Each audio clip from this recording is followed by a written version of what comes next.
Hola, ¿cómo están? Bienvenidos una vez más a Café Acuario. Me alegra que me puedan escuchar una vez más y les traigo relatos desde la morgue.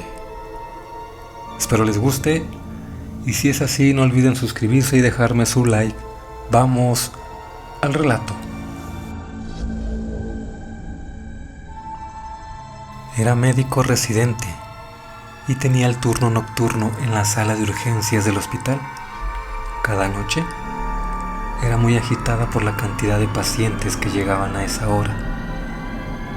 Pero no creí que, a partir de esa noche, algo horripilante sucedería.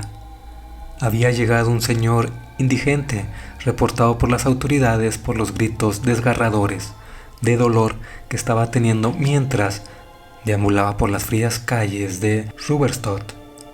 Por sus síntomas que reportaba, fue necesario intervenir con una operación quirúrgica para averiguar la causa del dolor, pues impresionaba que dentro de su estómago había algún parásito. Pero al tener todo listo para su operación, sus signos vitales cesaron. La incertidumbre por el fallecimiento de aquel señor y la clase de parásito que impresionaba tener ponían en duda mis conocimientos como médico, por lo cual decidí llevarlo en mi auto a la morgue para hacer la autopsia correspondiente a su cuerpo, sin imaginar que esa noche algo terrible iba a pasar. Llegué a la morgue a las 3 de la mañana. Estaba muy cansado porque tuve un día con bastante trabajo y cabeceaba de sueño en momentos. Mientras subía el elevador, uno de los empleados me dijo: «Tengo que bajar por otro cuerpo. ¿Podrías llevar este cuerpo a los refrigeradores? Yo al rato lo meto a donde se debe». Le respondí que estaba de acuerdo, pero luego lo que añadió el empleado me produjo escalofríos. «Solo ten cuidado, lo dejas y te vas lo más pronto posible». Fui a llevar el cuerpo a los refrigeradores, pero me pareció ver algo extraño. Vi a una señora caminando por ahí y me dije a mis adentros que debía ser una enfermera o alguna empleada del recinto que cuidaba el lugar para despejarlo del personal a esa hora. Pero al pasar inadvertido, pude adentrarme hasta el fondo de los cuartos para revisar el cuerpo del difunto indigente. Cuando llegué a los refrigeradores, dejé al muerto para revisarlo, pero vi que algo espeluznante salía de su boca, una cosa que me asustó demasiado porque era como una serpiente bastante fea, que tenía el cuerpo negro y no dejaba de salir de su boca hasta que salió por completo, pero no pude reconocer exactamente de qué animal se trataba. Aunque me asustó demasiado, me acerqué al cuerpo muerto del indigente y toqué su mano, y al instante se levantó con una mirada negra y me dijo: «No debiste venir aquí». Y enseguida trató de ahorcarme, pero lo empujé. Salí corriendo hasta llegar al elevador. Iba tan apresurado que me caí, pero por el susto me levanté como por arte de magia. Cuando ya llegué al elevador, me subí y estaba la señora que vi cuando llegué a la morgue y me preguntó: «¿Está bien, señor?». Y le respondí con intranquilidad: «No, señora, tenemos que salir de aquí, ya que un muerto se acaba de levantar y trató de ahorcarme». Para distinguirlo tenía una pulsera roja que le ponen a los cuerpos de los muertos que llegan, y la señora me responde: «¿Cómo estás?». Al terminar su pregunta habíamos llegado al lobby y el elevador se había abierto, por lo que aproveché y salí corriendo hasta mi carro y vi que salieron los dos muertos a atraparme, pero afortunadamente encendí el carro y huí a casa. En esa misma semana me mudé a otra ciudad y conseguí otro turno de residencia en una clínica. Un día, cuando dormía en mi apartamento, vi una sombra en la ventana. Abrí la ventana y me asomé para ver qué era, pero no había nadie. Cuando volteé a mi cama, no lo podía creer. Era la señora de la morgue. «Hola, otra vez.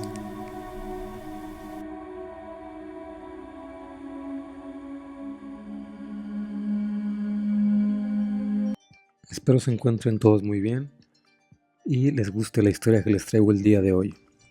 La tía. Esto que te cuento me pasó hace algunos años. Era a finales de octubre. Ese día acabábamos de regresar de pasar unos días en Tlaxcala con unos parientes de mi esposa. Todavía ni habíamos desempacado cuando sonó el teléfono de la casa. Rosaura fue quien contestó. Vi que se le puso la cara muy seria mientras charlaba y que movía varias veces la cabeza como asintiendo. Después dijo ahí estaremos y colgó el auricular. Guardó silencio por un momento. Supuse que estaba tratando de organizar su pensamiento.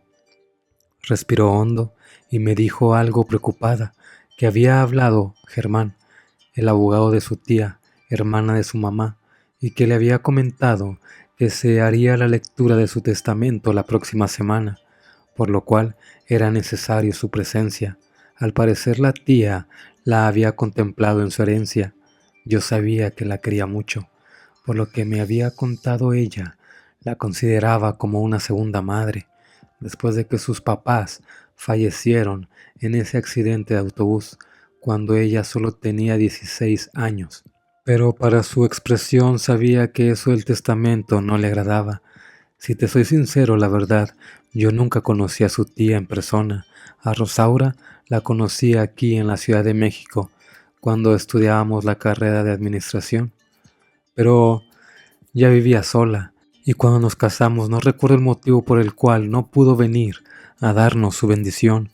Lo poco que sé es porque ella me lo ha llegado a platicar alguna vez, y no fue hasta su funeral hace algunos meses que la vi por primera vez y única vez. Tengo que decir que me llamó mucho la atención que se veía demasiado joven para tener más de 70 años, además de que la arreglaron de manera muy elegante. Al parecer, tuvo mucho dinero. Aquella noche la acompañamos hasta la madrugada en la funeraria.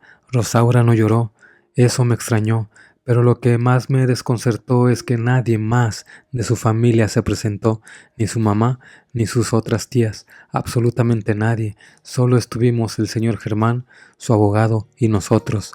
Al otro día muy temprano la cremaron. Apenas se terminó y nos regresamos a la ciudad. Sé que había mucho misterio acerca de la tía y de los motivos de su alejamiento de la familia, pero la verdad, nunca me atreví a preguntarle a Rosaura las razones. Entonces que me pidió que fuera con ella a lectura del testamento.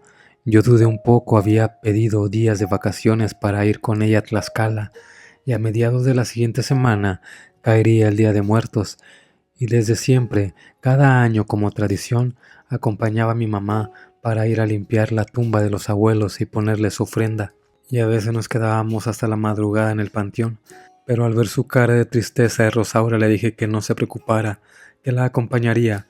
Ella me sonrió aliviada y me abrazó. Yo sabía lo importante que es sentir que cuentas con alguien en los momentos difíciles. Quedamos en salir el lunes por la tarde y al llegar a Puebla, en donde había radicado su tía sus últimos años, buscaríamos un hotel para pasar la noche, y al otro día nos presentaríamos en el despacho de Germán, pero ese mismo día hicieron una pequeña convivencia en mi trabajo. Le tuve que marcar a Rosaura para que me esperara un poco más. Como pude me escabullí, tomé un taxi y me fui a la casa, pero al entrar a la colonia se me ocurrió irme por la calle principal. Había muchísima gente en las calles, niños y jóvenes disfrazados, familias completas, por lo que me tuve que bajar del carro y continuar a pie. Mientras caminaba entre la multitud, tuve esa sensación de cuando crees que alguien te está mirando. Fue extraño, pero como ya era muy tarde, no le di importancia y seguí caminando. Pero un poco antes de entrar a la casa escuché que alguien me llamaba por mi nombre. Me detuve y volteé hacia todos lados. Al principio pensé que era algún vecino o conocido, pero todas las personas seguían en lo suyo. Al regresar, mi atención la cerradura de la puerta, alcancé a ver a mi costado izquierdo, sobre la banqueta, a una mujer vestida completamente de negro, con un sombrero muy antiguo y un velo que le cubría la cara. Sé que en esta temporada los adultos también se disfrazan, pero la verdad, sí me dio un escalofrío que me recorrió toda la espalda. Ya no quise voltear, abrí la puerta y me metí apresurado. Rosaura estaba en la sala. Metimos las maletas al coche. Afortunadamente, nuestro zaguán estaba del otro lado de la calle principal y salimos sin ningún problema a la calle. Tomamos la calzada Ermita-Iztapalapa y nos fuimos rumbo a la salida de la autopista México-Puebla. Rosaura iba muy seria y pensativa. Yo no sabía a ciencia cierta qué es lo que le preocupaba, hasta que finalmente, cuando pasamos la caseta de San Martín Texmelucan, me empezó a contar que su tía, que era la más chica de todas las hermanas, se había alejado de la familia cuando apenas era un adolescente, pero que a pesar de ese alejamiento de su mamá, la hermana mayor, mantuvo de alguna manera contacto con ella durante muchos años, hasta poco antes de la tragedia, donde murieron. Rosaura hizo una pausa. Yo creo que dudó en seguirme contando, porque pensó que no le creería. Pero siempre nos habíamos contado y apoyado en todo. Respiró hondo y me dijo que cuando se fue a vivir con su tía, pasados unos días le confesó que era una bruja, que lo supo desde que era muy niña y que ya un poco más grande, con unos 12 o 13 años, se escapaban todas las noches de la casa para visitar a una curandera blanca, una viejecilla que vivía a las orillas del pueblo, pero que una vez que le aprendió todo lo que sabía, buscó a otra protectora más poderosa, de lo que prácticamente solo se conocían rumores de su existencia en la región. Aquella maestra vivía en lo más alto y profundo de la Sierra Negra, entre los límites del pueblo de Veracruz y Puebla, pero que esta poderosa bruja le condicionó que si quería ser su aprendiz, tenía que renunciar a todo y a todos. Su tía le dijo que fue una decisión muy difícil porque quería mucho a su familia y porque ya sospechaban que andaba metida en esas cosas de la brujería. Sus papás habían hablado con ella para que desistiera y le prohibieron salir de casa si no era con una de sus hermanas, y al parecer todo se tranquilizó por un tiempo. Pero justo un día después de haber cumplido los 15 años, simplemente desapareció de casa. En el pueblo se empezaron a rumorear que la hija menor de los Onofre se había convertido en bruja, pero como todo, con el tiempo se fue olvidando por completo. Eso alivió un poco la pena de la familia y desde ese entonces se prohibió hablar de ella en casa, como si nunca hubiera existido. Rosaura hizo una pausa. En ese momento entramos a la ciudad de Puebla y me fue indicando por qué calles meternos. Todavía tardamos unos 15 minutos en llegar a la casa de la tía. Al estacionarnos frente a ella, me quedé sorprendido. A pesar de que era una construcción muy vieja, se veía que en sus mejores años fue toda una mansión. Había mucha gente en las calles también. Cerré el coche y al tomar la mano de Rosaura volví a sentir una sensación de que me estaban viendo. Volteé discretamente y al fondo, sobre la misma calle, estaba aquella mujer vestida de negro. De momento pensé que me estaba confundiendo o estaba imaginando cosas, pero volví a sentir ese escalofrío sobre mi espalda. Rosaura tocó la puerta. No tardó mucho en aparecer Germán, el abogado, y aún antes de entrar a la casa miré de reojo hacia la calle y allí estaba aquella mujer de negro. Nos pasó a un gran pasillo en el que a medio camino había lo que parecía una ofrenda de Día de Muertos. Pero conforme nos fuimos acercando me di cuenta que era muy diferente. La mesa estaba cubierta por un mantel negro y en medio había un retrato volteado, dirigido hacia la pared, y solo había 2 veladoras negras, una a cada costado. Pasamos junto a ese raro altar sin decir ni una palabra y entramos a una sala muy amplia. Germán nos invitó a sentarnos. Una vez que nos acomodamos, le dijo a Rosaura que no se andaría con rodeos, que su tía la había dejado como heredera universal, con la única condición que tendría que vivir en aquella casa los próximos 3 años y que después de ese tiempo podría disponer de todo lo que le dejó. Rosaura permaneció en silencio por un momento. Tomó mi mano y la apretó. Finalmente le dijo que lo pensaría esta noche y que mañana le daría su decisión. Al señor Germán no pareció sorprenderle la respuesta y solo asintió con la cabeza. Nos levantamos y le dijo que no se preocupara, que ella conocía el camino de salida, y nos dirigimos a la puerta. Íbamos en silencio, y al pasar frente a ese raro altar, Rosaura se detuvo y agarró aquel retrato y lo giró por un instante. Me quedé pasmado. Era ella, abrazada a su tía. Volvió a ponerla en su lugar y salimos de aquel lugar.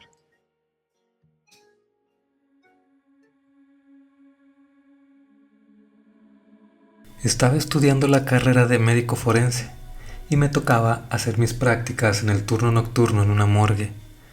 Cuando me recibió el doctor del hospital me dijo que siempre cargara una cruz, que me iría mejor si era creyente.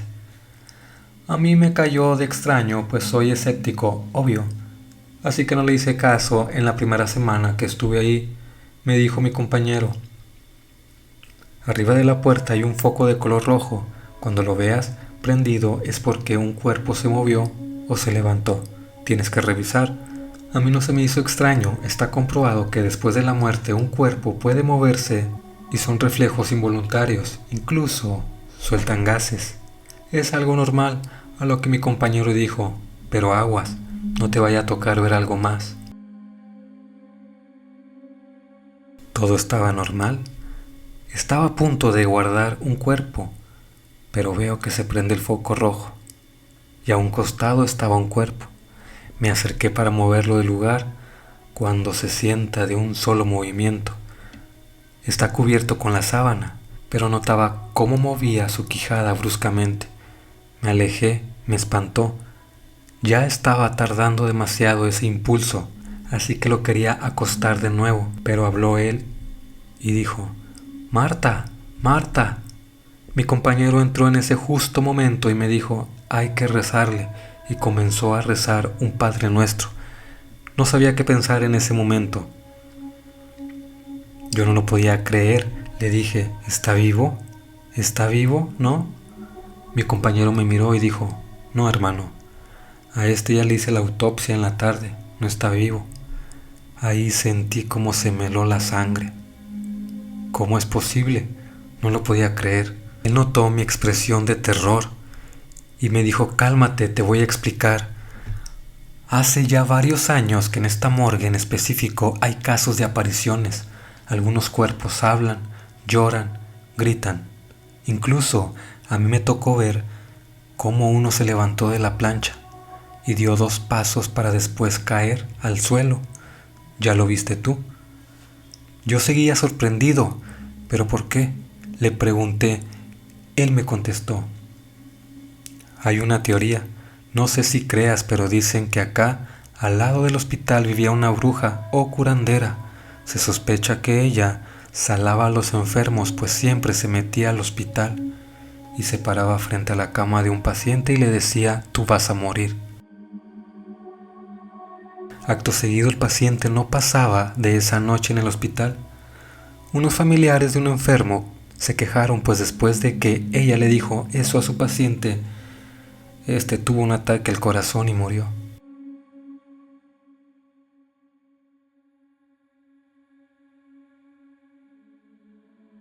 El hospital tomó cartas en el asunto y la mandó a una casa para ancianos, pero ella maldijo. Este hospital dijo que todos los que murieran aquí, aún muertos, no descansarían, y esta morgue es muy conocida por eso. Yo me fui a casa acabando mi servicio. No sabía qué pensar. Dejé las cosas pasar. Días después, me tocó hacer un servicio. Esta ocasión trabajaría con una niña que desgraciadamente falleció la noche anterior y tenía aproximadamente 7 años de edad. Cuando comencé con la incisión en el tórax, sentí como me agarraron la mano que tenía recargada en la plancha. Me sujetó con fuerza la mano de la niña, estaba fría y dura. Me dijo: ¿mi mamá? ¿Dónde está mi mamá? Y yo pegué un grito y me caí al suelo. Entré arrastrándome, pude ponerme de pie y salir de ese lugar. Eso me convenció. Lo que pasaba en esa morgue no era normal. Nunca más quise volver a ese lugar.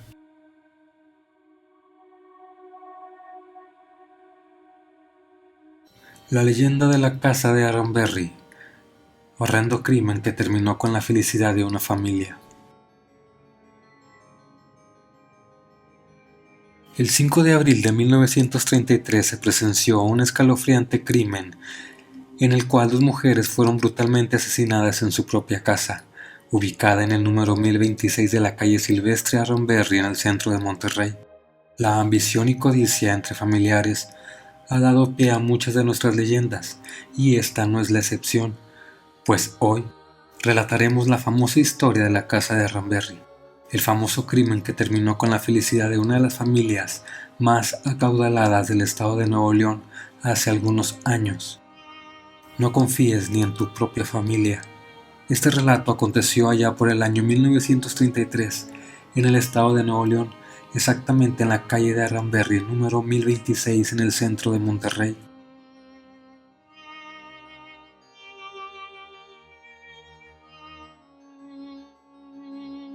Doña Antonia Lozano, de 54 años, y su hija Florinda Montemayor, de 19, estaban dispuestas a salir a dar un paseo para disfrutar de la tarde, pues el jefe de familia, don Delfino Mayor, por asuntos de trabajo, en esos momentos se encontraba de viaje.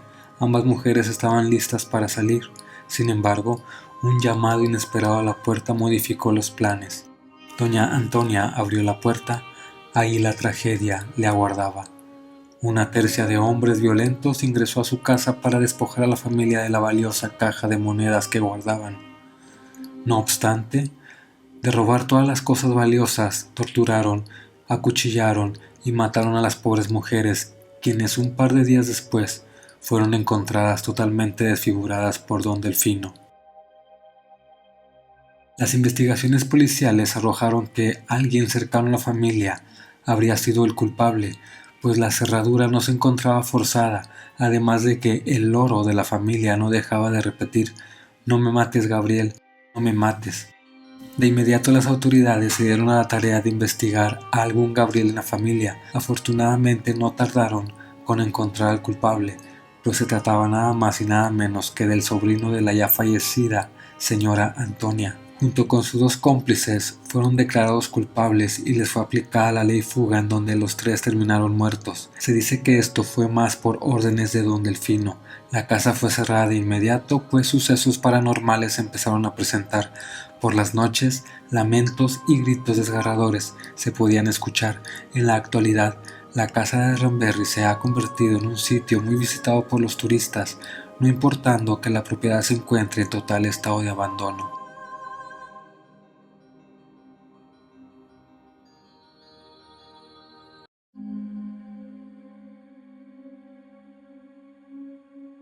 La primera anécdota le sucedió a un estudiante de Derecho en los salones de posgrado de Unidad Condesa, donde antes se alojaba la morgue de la entonces Escuela Mexicana de Medicina. En realidad, en este lugar jamás había sucedido nada fuera de lo común. Hasta cierta tarde de viernes, cuando la persona en cuestión esperaba a su profesor dentro de una de las aulas. Estaba solo y un poco aburrido, cuando un niño entró al salón y le pidió que jugara con él. El estudiante le preguntó al pequeño su nombre, pero este solo insistió en querer jugar. El estudiante se levantó de su asiento y dijo al chico: «Fuera del salón», solamente para encontrarse con un pasillo desierto. No importó cuántas veces lo llamó o la insistencia de su búsqueda, nadie apareció.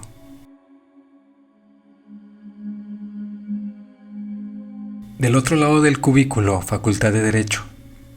Jorge creía escuchar a Víctor trabajar en su oficina, pero luego el verdadero Víctor entró a la oficina. Esta segunda historia sucedió hace algunos años, cuando el maestro Jorge Nader Curi era el director de la facultad. En ese entonces su oficina se ubicaba al fondo del pasillo, junto a la de Víctor Muñoz, quien ahora es el coordinador administrativo. Ambos lugares se encontraban separados por un muro de cristal sobre el que generalmente se ponían calendarios, recados, mensajes o anotaciones de diversas índoles, lo que muchas veces provocaba que la visibilidad entre ambos cubículos fuera bastante limitada. Cuenta el maestro que, una mañana trabajando en su escritorio, escuchó cómo Víctor tecleaba con insistencia en su computadora. Si bien la cantidad excesiva de papeles en la pared le impedían verlo, era fácil deducir que estaba ahí por el inconfundible sonido del teclado. Después de un rato, otra persona entró a la oficina. Jorge aprovechó el momento para saludarle, pero grande fue su sorpresa cuando vio al mismísimo Víctor Muñoz. Cuando el maestro le contó lo sucedido, Víctor explicó, muy confundido, que él acababa de llegar. Era imposible haber tecleado todo ese tiempo. Entonces, ¿quién escribía en la computadora?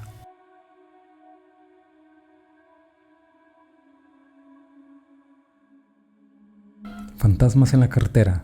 Siempre me he mostrado escéptico con las historias de apariciones de fantasmas en las carreteras y en general con los casos paranormales. Trabajar en ámbito militar te vuelve muy frívolo.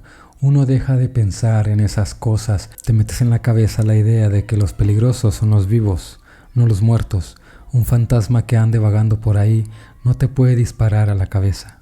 Eso es lo que yo siempre les decía a mis compañeros cuando se ponían a hablar de ese tipo de cosas. Pero una noche, mientras nos trasladábamos de ciudad, a mitad de la nada, en la carretera, pasó algo que no me he podido quitar de la cabeza en todos estos años. En esencia, era una noche como cualquier otra, simple carretera y oscuridad, pero había algo en ella que me mantenía inquieto mientras sostenía mi arma. Quizá fue el hecho de que no había visto prácticamente a ningún otro vehículo en un buen rato.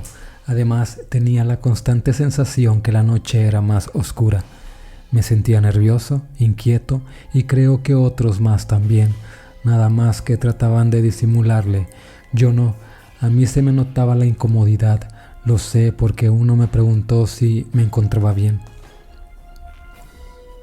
Recuerdo que íbamos por la carretera 95D que conecta a México con Cuernavaca. Cuando estábamos a la altura del monumento de Morelos, alcancé a ver a una mujer vestida de rojo a la orilla del camino. Todos los vehículos redujeron la velocidad cuando pasaron junto a ella. Le preguntaron si necesitaba que la llevaran. Eran como las 2 de la mañana y andar ahí sola era un verdadero peligro. Esa mujer tenía la piel más blanca que jamás había visto en mi vida. Parecía como si le hubiera dado hipotermia. Se negó a subirse, pero al menos detuvo su andar. No volteó a vernos. De hecho, hasta ese punto no había visto su rostro ni una sola vez.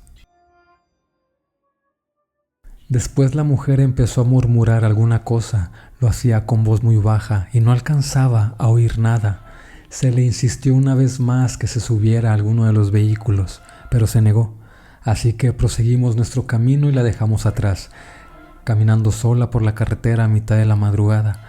Antes de perderla de vista, volteé a verla. Esa mujer nos estaba mirando muy feo. Continuamos avanzando como un par de kilómetros, yo creo, cuando vimos de nuevo a la misma mujer, haciendo exactamente lo mismo, es decir, caminaba por la orilla de la carretera. Los conductores detuvieron los vehículos. Aquello no era posible. Debía tratarse de una confusión. Le echaron la linterna y sí, era la misma mujer que habíamos visto, que habíamos dejado atrás hace un rato. Los vehículos pasaron rápido al lado de ella. No me animé a ver a la mujer. La verdad, sí tenía miedo. La sensación que tenía en esa carretera era de una soledad exageradamente grande, con una negrura demasiado oscura y una sensación de desconfianza total.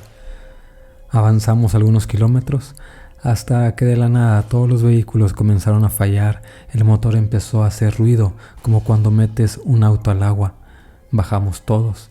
Luego de orillarnos, aseguramos el perímetro de unos 30 segundos.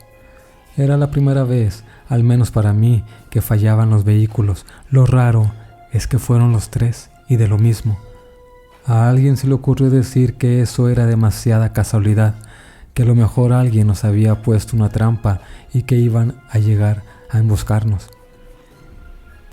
Considerar esa una posibilidad nos puso muy nerviosos. Se ordenó la revisión y reparación de los vehículos. Lo bueno es que algunos de los que iban sabían del tema. En la distancia se asomaron unas luces. Se trataba de un vehículo. Le hicimos indicaciones para que bajara la velocidad, pero el conductor no hacía caso. Se estaba acercando a exceso de velocidad. Nosotros estábamos a unos 400 metros de una curva. Si ese vehículo no disminuía la velocidad, lo más probable es que terminara sufriendo un accidente. Alguien dio un tiro al aire como un último intento de advertir al automóvil, pero no funcionó. Pasó al lado de nosotros a toda velocidad y justo antes de llegar a la curva, el auto se desapareció. Todos volteamos a vernos confundidos. Un par fuimos a verificar la curva. No se veía vehículo alguno por ninguna parte. Volvimos con el resto. No recuerdo quién, pero alguien hizo un comentario bastante atinado. En ningún momento escuchamos que ese vehículo hiciera ruido alguno. El tosto dijo que seguro era un fantasma y conoce bien el área. Nos dijo que en esa carretera moría muchísima gente cada año y que entre los capitalinos era normal escuchar historias sobre fantasmas en esa carretera. Nos dijo que de hecho la mujer que nos habíamos topado antes seguro que era un fantasma también, que posiblemente se trataba de la novia. Se supone que esa mujer había sido asesinada por su pareja mientras discutían al viajar por la carretera. El tipo se volvió loco y la apuñaló. Eso sonaba bastante feo.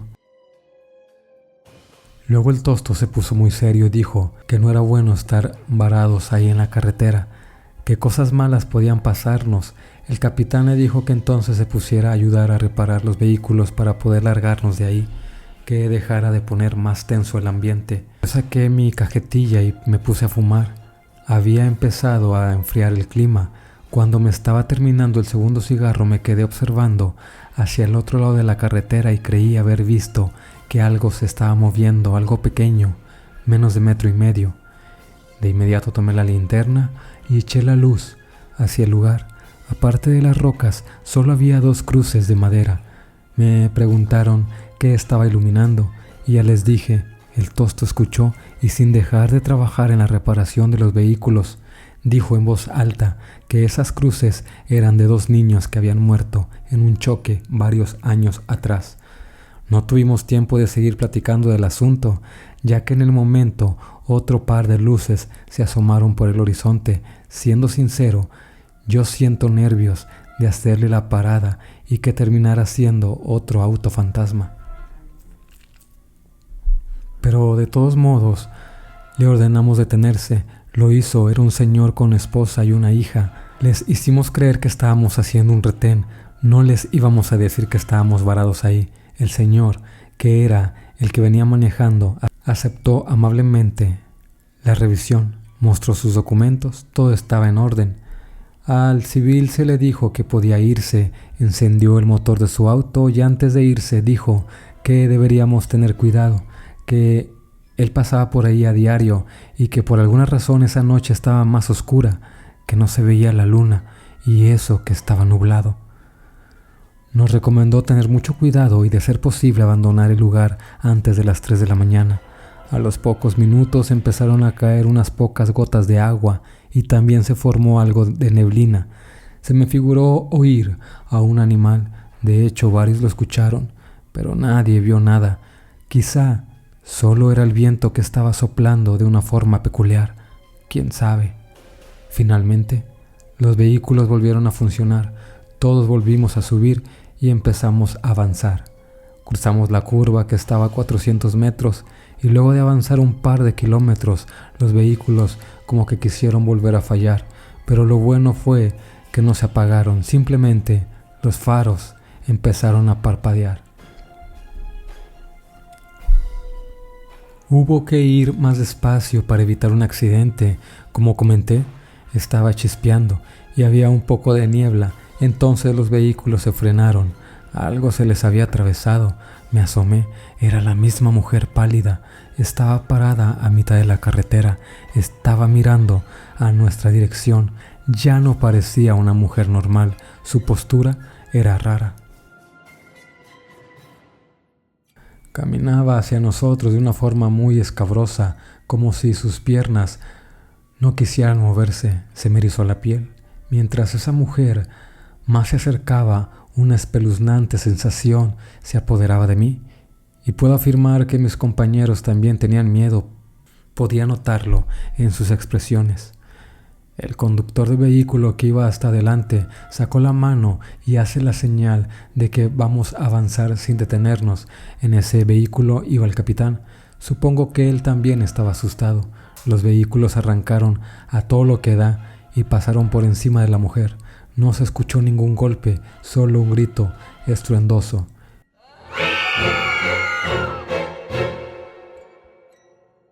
Mientras nos alejábamos, pudimos seguir viendo a la mujer parada a mitad de la carretera. Ya no nos quedó ninguna duda de que se trataba de un fantasma, pues si hubiera sido una mujer, habría muerto cuando los 3 vehículos le pasaron por encima. Varias semanas después estuve platicando con un amigo que es trailero. Él me dijo que también le habían pasado cosas extrañas al viajar por carretera, sobre todo de noche. Solo una última cosa: si van a manejar, tengan cuidado con los fantasmas.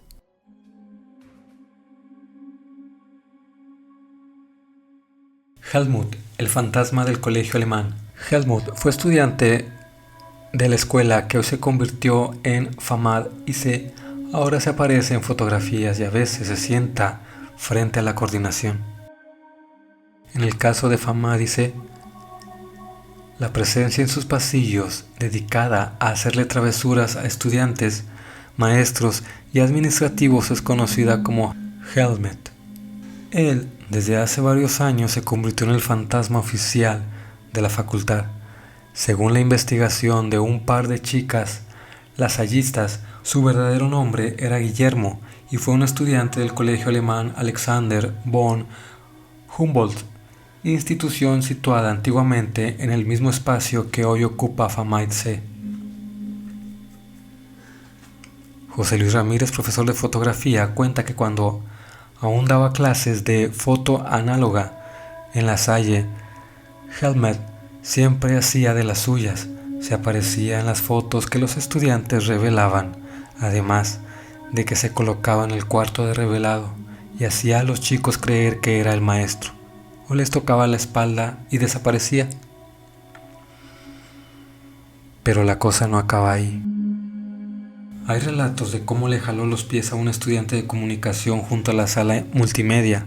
Además, deambula por los pasillos del edificio y se sienta frente a la coordinación. De hecho, el arquitecto Francisco Mendiola narra que una mañana, cuando llegaba a su lugar de trabajo, lo saludó, creyendo que era un compañero más. Cuando cayó en la cuenta de su error, Helmut ya se había esfumado. El testimonio más curioso sobre esta enigmática presencia es la que también vivió el arquitecto, esta vez en compañía de su compañera Guadalupe Oropesa. Ellos recuerdan que una noche, tras concluir un par de maquetas, se dirigieron a los baños de ingeniería. Mientras caminaban, se cruzaron con quien creían era un estudiante alto, de cabello rubio y vestido de blanco. Lo saludaron mirándolo de reojo, pero un segundo después, cuando voltearon para saber quién era, ya había desaparecido. Ambos arquitectos quedaron atónitos y boquiabiertos.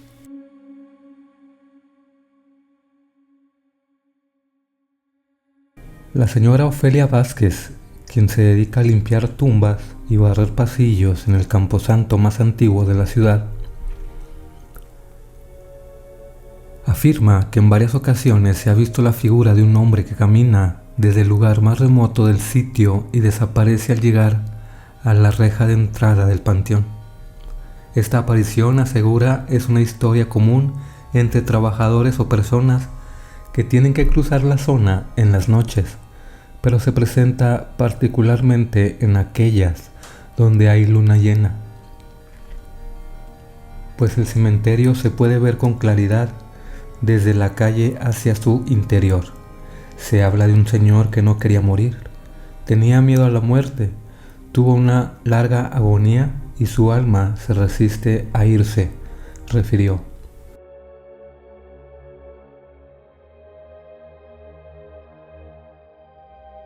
Pero no es la única aparición que ha sido atestiguada en el cementerio particular, ubicado en plena zona urbana de la ciudad de Veracruz. Petra Castillo, otra de las trabajadoras del sitio, puede relatar otro hecho parecido que la gente que visita el lugar cuenta. Se trata de la aparición de una mujer al pie de una tumba que es adornada por la estatua de un ángel de mármol, casi de la estatura de una persona real.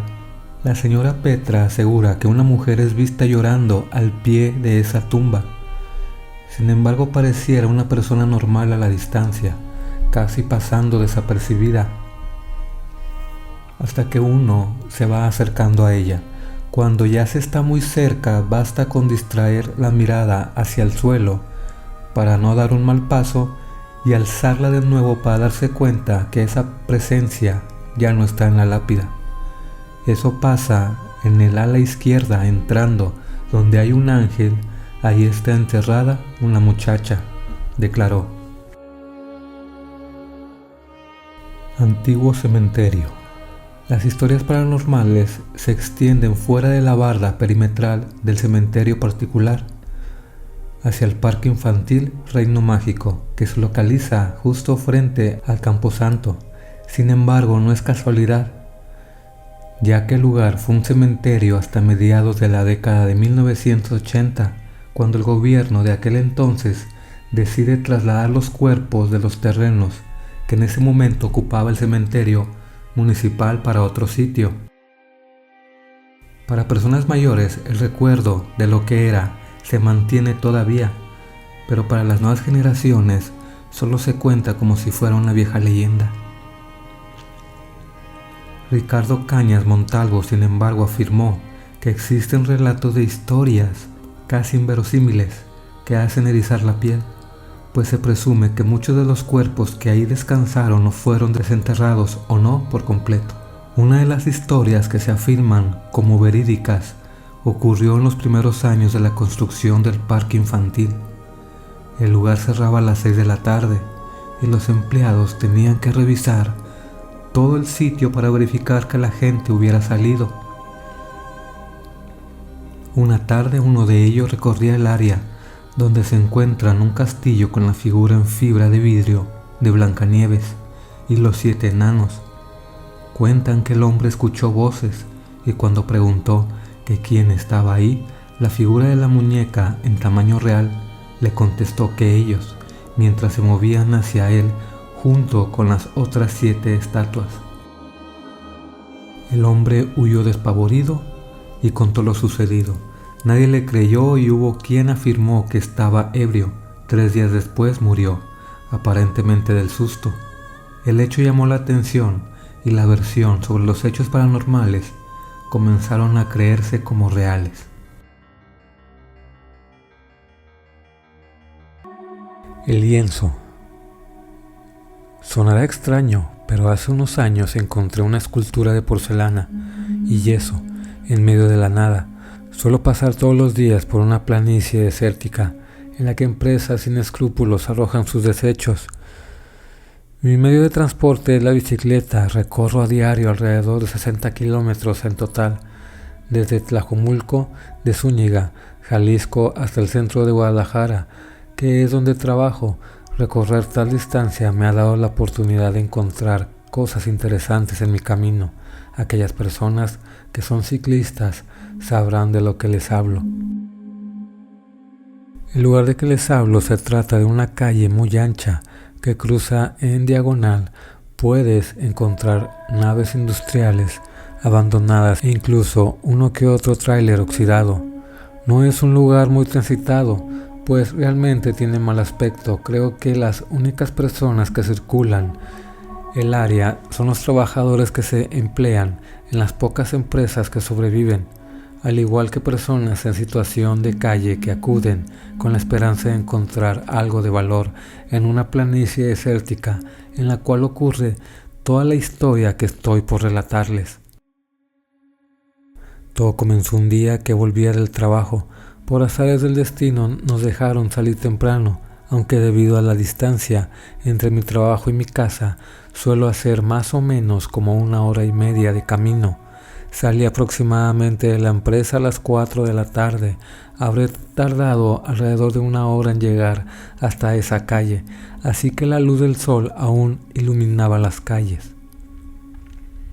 La calle se encontraba vacía, no se veía ningún transeúnte o animal caminando por la banqueta, por lo que me subí a pedalear sobre ella, pues esta zona, aunque no es muy transitada, de vez en cuando pasan transportes de carga muy pesada, manteniendo siempre un miedo continuo de no ser visto y morir atropellado por uno de estos enormes camiones.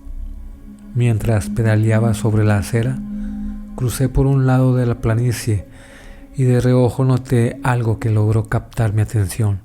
Eran varios objetos. A lo lejos parecían maniquís, aunque su color no era igual al plástico con lo que suelen ser fabricados. Me acerqué al alumbrado que protege el terreno. El acero del que estaba hecho se encontraba muy deteriorado y en ciertos puntos existían aberturas. Logré ingresar por una de estas aberturas donde la malla estaba rota, con la finalidad de acercarme para ver más de cerca las esculturas. Me costó un poco de trabajo entrar con todo y bicicleta, ya que es una bicicleta vieja y pesada. Una vez que estuve cerca me percaté de que no eran maniquís, eran esculturas hechas de porcelana y yeso. También estaban algunos cuadros de pintura y unas telas enormes dobladas en el suelo. Desenrollé algunas de esas telas y descubrí que en realidad eran unos lienzos enormes que mostraban imágenes de temática un poco oscura, de igual manera que las esculturas, las cuales tuve que ver 2 veces, pues de primera vista uno creería que se encontraban en mal estado y le faltaban piezas, pero no, la carencia de ciertas extremidades parecían haber sido hechas adrede, lo mismo los rostros, los cuales intenté describir un poco haciendo memoria. Las 3 esculturas llevaban puestas una especie de máscaras blancas. Una de ellas reflejaba un sentimiento de angustia, otra escultura mantenía forma como la de un ángel, solo que su cara reflejaba espanto, y la última escultura llevaba cuernos. Supuse que era una especie de demonio. Una máscara parecía representar enojo. El artista que haya fabricado esas esculturas era muy hábil, pues logró plasmar a la perfección las emociones en los rostros que esculpió en las máscaras. Revisando las pinturas y los lienzos, noté que todos mantenían una misma firma, la cual no logré identificar. Era solo un garabato mal hecho. Me llamó la atención, en especial un lienzo en específico. Este mostraba 3 imágenes parecidas a las esculturas. Sentí la tentación de llevarla conmigo para colocarlo en el muro frontal de mi sala, pero esto me puso a buscar entre la basura algo con lo que pudiera amarrarlo al cuadro de mi bicicleta, porque debido al tamaño sería muy complejo meterlo en mi mochila. Después de buscar un rato encontré un trozo de lazo y procedí a amarrar el lienzo que enrollé previamente. Mientras hacía esto me percaté de que ya estaba oscureciendo. Miré mi reloj, ya pasaban de las 8 de la noche. Se me fue el día mirando las esculturas en el llano.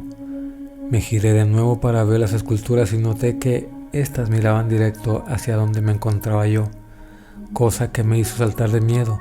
Sin embargo, después de recapacitar unos momentos, pensé que quizás estas esculturas se encontraban en esa posición desde un principio y no lo recordaba, pero estaba equivocado, pues cuando devolví la mirada, pude ver cómo esas malditas esculturas se movían por sí solas, logrando un movimiento casi naturalmente humano, aunque este espectáculo duró unos segundos.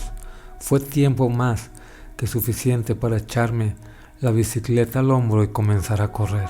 Llegando a la abertura de la malla, una mujer de aspecto extraño me cerró el paso. Tenía la cara de loca, me miró y comenzó a decir maldiciones con una voz chillona y un extraño acento. Mientras apuntaba en dirección hacia mi bicicleta, noté algo muy extraño en su rostro. No sabría cómo explicarlo. Su piel era demasiado pálida y sus ojos eran todo pupilas en color negro. La mujer no parecía humana. Me eché hacia atrás, pero recordé que allí estaban las esculturas, así que me volví en dirección izquierda hacia un muro continuo. Escuchaba su voz detrás de mí. Para esto ya había oscurecido, cosa que me dificultó el paso. Era muy extraño, todo el ambiente se sentía pesado y en todo el rato no pasó ni un auto o persona a pie. Llegué hasta un muro que no era muy alto. No quería mirar hacia atrás, pues la voz de aquella extraña mujer no dejaba de sonar en el aire. Sin pensarlo, arrojé mi bicicleta por el muro. En una situación común se me habría dificultado cargarla. Sin embargo, con los niveles de adrenalina que circulaban en mi sangre, ni siquiera sentí el peso. Enseguida miré hacia atrás y noté que la mujer había desaparecido. Aún así, no pensaba dar la vuelta. Subí el muro y me senté encima de él. Recordé que del otro lado existía una terraza que era utilizada como capilla para oficiar misa los domingos. Brinqué del otro lado del muro. Vi que sería fácil salir por ese lugar, ya que la puerta de su enrejado era muy ancha por debajo, así que logré salir con facilidad del lugar. Desgraciadamente, cuando levanté la bicicleta para montarla, noté que traía una llanta ponchada. Me dejé llevar por el coraje y arrojé la bicicleta contra el suelo. Tuve que regresar caminando, arrastrando la bicicleta. Llegué muy tarde a mi casa, asustado, aunque también obsesionado con las esculturas que había visto, a tal punto que incluso se me olvidó de que llevaba el lienzo amarrado en el cuadro de la bicicleta, cosa que no recordé hasta el día siguiente. Al siguiente día, en cuanto regresé del trabajo, me di a la tarea de ponerlo sobre el muro frontal en la sala de mi casa. Cuando volví a pasar por aquella zona en días posteriores, las esculturas ya no se encontraban en ese lugar. Al pasar los días comencé a experimentar una serie de sucesos extraños. Escuchaba voces, cosa que es muy extraño pues vivo solo y no tengo vecinos a los lados. Unas veces escuchaba el llanto de una mujer, otros gritos o todo junto. Otra cosa que noté también fue que las imágenes en el lienzo cambiaban de posición, aunque al principio creí que solo era mi imaginación. Después pude comprobarlo fotografiando el lienzo con mi celular. Desarrollé cierta fobia hacia el lienzo. Ideé 1000 teorías en mi cabeza. No sabía si todo aquello, las esculturas y los lienzos, le pertenecía a esa especie de bruja que vi junto a las esculturas, o si la misma bruja era parte de uno de los cuadros, pues, haciendo memoria, recordaba haber visto muy superficialmente a una mujer como ella en uno de los cuadros. Resolví retirar el lienzo, después intenté quemarlo en un terreno baldío enfrente de mi casa. Sé que quizás no me creerán, pero no conseguí hacer arder la tela. No sé si tendría algún recubrimiento químico que le impedía arder, pues ni siquiera con gasolina o alcohol lo logré. También intenté borrar las imágenes de mi teléfono, cosa que no conseguía ni formateándolo. Dejé la tela en la entrada de mi casa con la esperanza de que se la llevara a la basura, cosa que no pasó en 2 días. Ni siquiera una persona resolvió llevarse el lienzo. Durante esos 2 días seguí escuchando las mismas voces, la que lloraba, la que gritaba y la que reía. Mi punto de quiebre llegó justo una mañana cuando encontré una de las máscaras que llevaban las esculturas en la entrada de mi casa. Era la que me había impactado más, aunque aquella que reflejaba angustia. Ese mismo momento tomé la máscara y el lienzo, los amarré a mi bicicleta y pedaleé hasta el lugar donde los recogí. El lugar se encontraba vacío, a excepción de algunos muebles que dejaron abandonados. Intenté recordar el lugar exacto en donde recogí el lienzo. Allí estaba un ropero roto. Puse el lienzo frente al mueble y corrí fuera de la planicie, intentando no voltear hacia aquel lugar, aunque no lo logré, pues por inercia giré mi cabeza unos segundos. Vi la silueta de una persona que se agachó a recoger el lienzo. No tuve el valor de volver a mirar y me dirigí a mi casa pedaleando fuerte sin parar. Afortunadamente no he vuelto a escuchar voces ni he vuelto a ver objetos extraños en esa planicie, o al menos no me he dado cuenta, pues mantengo cierta renuencia a no mirar en dirección a aquel lugar.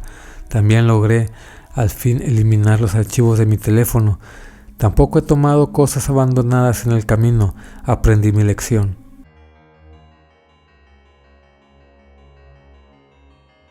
Niña del suéter. Otro relato que es conocido es el de una mujer que visitaba el parque infantil con su hija una tarde. La pequeña corrió hacia el área de juegos en donde encontró a una compañerita, la llevó con su madre y la presentó. Cañas Montalvo afirma que la mujer le preguntó a la pequeña que acompañaba a su hija por sus padres, pero ésta le dijo que le habían dejado ahí, que probablemente llegarían más tarde a verla. Era una tarde fría y la mujer le prestó su suéter a la niña desconocida antes de partir del parque, no sin antes preguntarle la dirección de su casa para ir por la prenda de vestir al día siguiente. Así lo hizo. La mujer acudió al domicilio de la niña para recuperar su suéter y en la entrada la recibió una persona que al escuchar lo relatado soltó el llanto y le platicó que la menor de la que hablaba había muerto hacía años. La tumba de la pequeña había sido trasladada al cementerio Jardín, pero en la exhumación se supo que no todos sus restos pudieron ser recuperados. Incrédula, la mujer reclamó por lo que pensó que era una broma, y fue así que deciden llevarla al lugar donde estaba la tumba, y ahí una foto de la niña con la que pudo confirmar que se trataba de la misma pequeña. Lo más dramático era que sobre la cruz de la tumba se encontraba envuelto el suéter de la mujer, quien quedó paralizada al comprobar que su hija había jugado con una muerta. Ricardo Cañas Montalvo afirmó que como estas existen otras historias que las personas que visitan el parque cuentan. La más común es la de aquellos que ingresan a las albercas y sienten que algo les jala los pies hacia el fondo del chapoteadero. El Parque Reino Mágico se ubica en la avenida Salvador Díaz Mirón, una de las más importantes de la ciudad. Actualmente varias de sus áreas se encuentran abandonadas, dando una impresión tétrica. Aunque es por la noche que se puede ver la oscuridad que envuelve el sitio, que es conocido por todos los veracruzanos.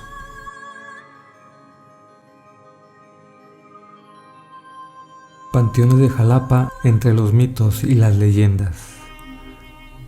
La vibra que tienen los panteones provoca que en estos lugares ocurran sucesos paranormales, o al menos eso es lo que aseguran sepultureros y trabajadores de estos lugares, quienes reconocen que hay gente que ha visto cosas extrañas.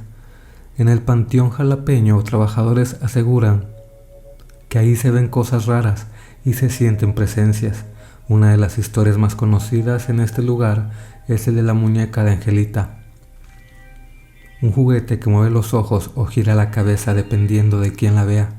Otros aseguran escuchar música por las noches, incluso ver el fantasma de una niña con un vestido blanco que recorre las tumbas en busca de otros niños con quienes jugar. En el cementerio Palo Verde hay quienes reconocen haber visto a una anciana deambular entre las tumbas, aún en días u horas en las que no hay nadie adentro del cementerio, aunque actualmente permanece cerrado. En el Panteón 5 de Febrero o antiguo Panteón Jalapeño también suceden cosas raras. Ahí la gente de los alrededores cuenta que se sabe que una mujer vestida de blanco que por las noches aborda un taxi, además de que existe la creencia de que en la tumba de un conocido empresario jalapeño se pueden obtener beneficios económicos a cambio de venderle el alma. Sí se oyen muchas cosas, que si se ven fantasmas, o que se mueven las cosas, o hasta que se oyen voces, pero la verdad es que yo nunca he visto nada en 30 años que llevo aquí. Esas son supersticiones de la gente que le tiene miedo a lo del más allá, cuando los peligrosos son los del más acá, dijo un trabajador del panteón.